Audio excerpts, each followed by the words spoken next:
Hello viewers. Well, yesterday I went along to the EGX Rezzed show, which took place in East London, and you can see here a bit of the PlayStation VR in action. They've got a whole PlayStation VR area set up, and here you can see the Rezzed game that will be coming out at launch. I love Rezzed, and I've got a whole separate video with the complete demo, which is going to be on the Team VV Games channel, so do check that out if you're interested.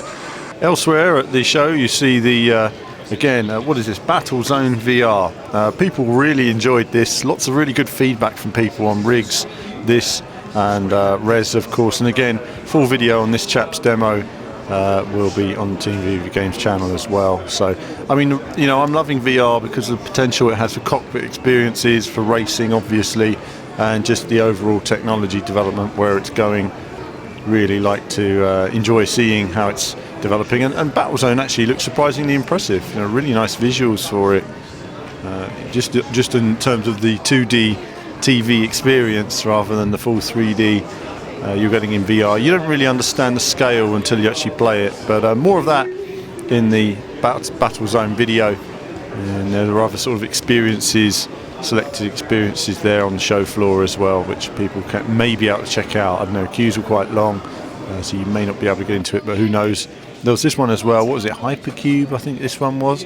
Again, very cool graphical designs. You sort of look like a 3D Tetris, so you have to move your head to see round the block and then slide the block in, and it's quite funky in terms of the colours and the look here and everything else. But either way, again, another nice idea to explore VR. But one of the things about the Rezzed show is that it's always about it's about indie developments, and a lot of big publishers here. I think this is Squaresoft's area. You know, had lots of indie titles on display. Of course, Tabletop Racing World Tour was featured there as well. Pretty much the final game, nearly there now. It's been delayed now until May, but they're still working on that. It's come forward a long way since our early coverage. Lots of people enjoying it. Carmageddon there being released on the PS4 later this year as well. It's come forward a long way as well. It's looking better than it was. Running at 30 frames on the PS4, it still needs some work in terms of frame rate at the moment, and there was quite a few frame rate drops, but either way, lots of people enjoying themselves. What's this, Beyond Flesh and Blood? I don't know about some of these games. Big robot action, looked to be like it was gathering quite an audience there at the time. Looking pretty cool. And of course, Just Cause 3 had the new Sky Fortress DLC being shown as well. Big area for that, a lot of anticipation for it. It'll be quite busy on Saturday, no doubt, but everybody was enjoying getting stuck in. Some real skills, some Spider-Man skills there as well. Other than that, it was back into the indie area. See a 3D printer doing something there. And there was this game as well. I played this one, did quite well. Apparently I was a player of the day on it. Just I'm used to speedy racing stuff, whatever, but Void 21 was fun. Randomly generated environments. And of course Grip, that we've covered on the channel as well. Running in split screen mode. People enjoying themselves. Unfortunately, developers weren't on hand. It would have been good to have said hello, but it was a bit of a hectic environment. I mean, this is the indie room, for example. There are all these little rooms with all the different games in all over this place. It was a really cool place to wander around, but there were just so many titles. I just walked in this room and thought, you know, I'm just going to walk around with the camera for a minute to show you guys how much there was. And you can see here stacks and stacks and stacks of titles. Now you've got the, I can't remember what they're called now. You've got the standard indie titles, and then you've got the kind of weird left field stuff, which is in another area altogether.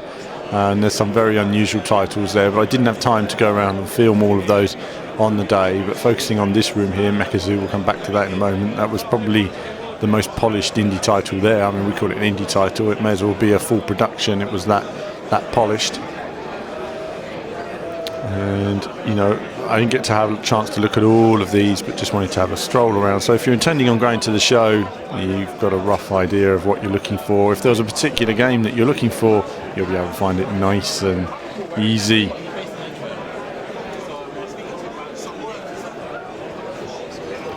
But all the developers were on hand, and it was nice just to, I think if you've got the time, you know, you're not used to meeting all these guys. Great to meet the game developers and their ideas and their passions behind the decisions they've made.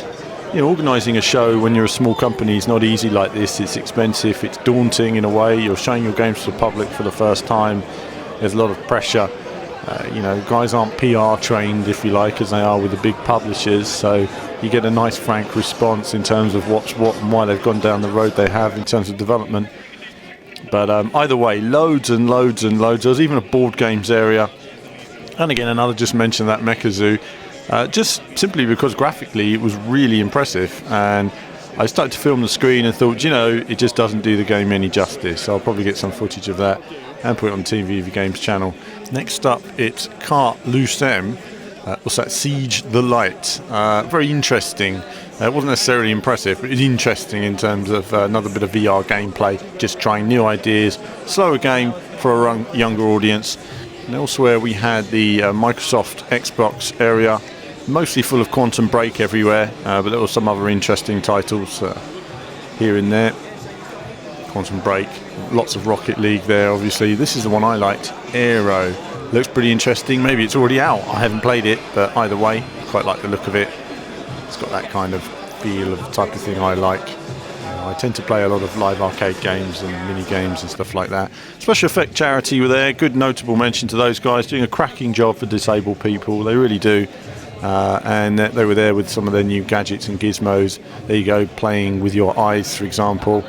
On Minecraft, I've done that before when I played Trackmania a few years ago with my eyes. It was brilliant. Yeah, it was brilliant. Some of these ideas, you know, playing games with your chin or something like that. You know, there's all kinds of technologies and ideas that they're working on so disabled people can play games, and it's just so liberating for them to be able to play those. Very important in terms of development. Robotech was there as well. Game that's been in development forever, but develops all the time. Looking ever more impressive in terms of what you can do. That's something I'll come back to later, actually. Some very interesting ideas and approach in terms of what you can build and how it works in the multiplayer action universe that you go into. And everyone there seemed to be knowing what they were doing and enjoying themselves.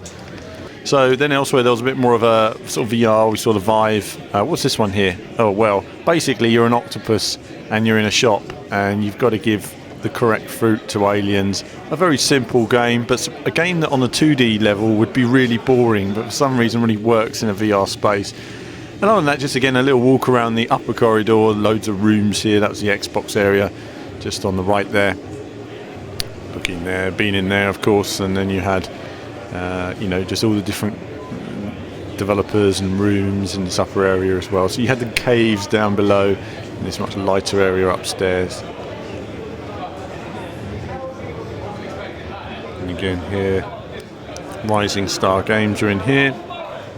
And I'm showing off this game here, Lumo. You can see the Creative Assembly game there, which I went to see and played myself at BAFTA a few weeks back when they did a presentation. You see a picture of that on our Instagram, which was nice. And of course, one of my games I was looking forward to at the show personally was Assault Suit Lanos, which was alright, a bit disappointing. Not as good as the SNES version, but more of a Lanos game than a Cybernator Vulcan game. And then you had the career area as well. So if you're looking for a job in gaming, get in there. There's all kinds of speeches going on in terms of information and how to get into games. But that's a very brief overview. You can see the TTR racing experience here. This was really busy. People were loving it throughout the day. So TTR World Tour coming soon. More previews to come on the channel for that. And that's it for my very quick cross-section of the show. If there's anything more you'd like to see, do let me know. And the Res and the Battlezone will be going up on the Team VV Games channel as well. But that's it from me for now.